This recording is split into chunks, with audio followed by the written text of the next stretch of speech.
The year was 1940, and Europe was slowly beginning to crumble under the military power of Germany. France had just fallen to Germany, in an invasion that had lasted just over a month, and Britain's greatest ally had just been beaten. The French surrender sent shockwaves all across Europe. With the fall of France, Britain was left all alone, and the British knew that they were next in line against a German attack. The Prime Minister of England at this time was Winston Churchill.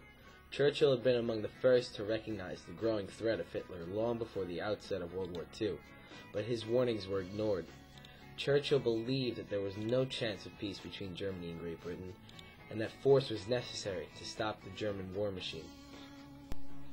In the summer of 1940, Germany wanted to launch an air war against Great Britain. The German Air Force, known as the Luftwaffe, began making bombing runs over Britain. Its goal was to gain total control of the skies by destroying Britain's Royal Air Force. During the air war known as the Battle of Britain, each side had very experienced leaders. On the British side was Commander Hugh Dowding, a great leader known for his resourcefulness in keeping a steady number of planes in the air and minimizing the damage caused in German bombings. On the German side, there was Hermann Göring, Hitler's designated successor and commander of the German Air Force. Göring had served in the German Air Force for many years and was the commander of the Red Baron in World War I. However, he became a weak link after stating that the British would never attack Germany, and was proven wrong when Great Britain began to raid targets near the German capital. These two maps show the path of German bombing runs during the Battle of Britain. The first shows the direct impact of radar against the German fleet. The invention of radar during World War II gave the British a major advantage against any incoming bombers because it gave away the location of those planes and it allowed evacuations that saved countless lives.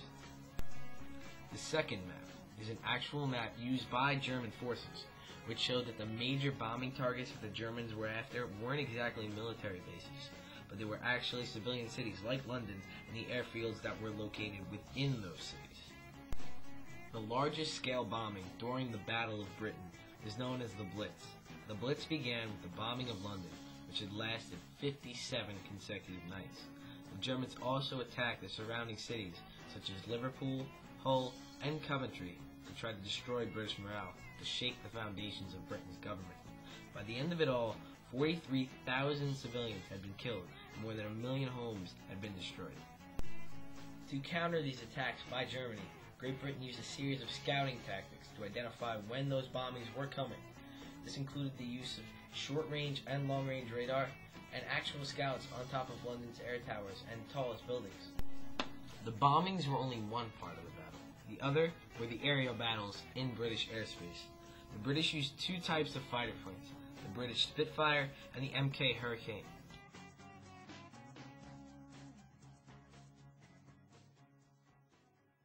The invading German assault consisted of two types of planes.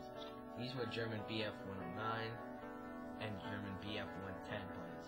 These planes were known as heavy fighters because they could fight in the skies, but also dropped devastating bombs on British airfields, taking out multiple fighter planes in just one hit.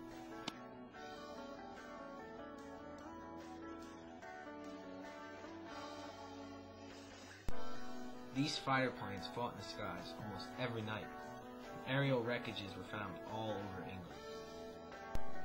What ensued in those dogfights was massive chaos.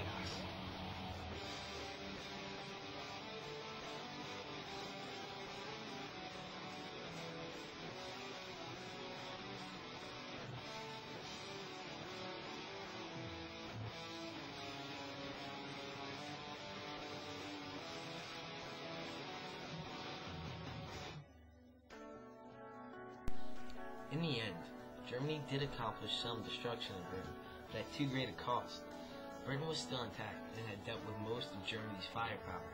The Battle of Britain marked the first defeat of Hitler's military forces, with air superiority seen as the key to the British victory.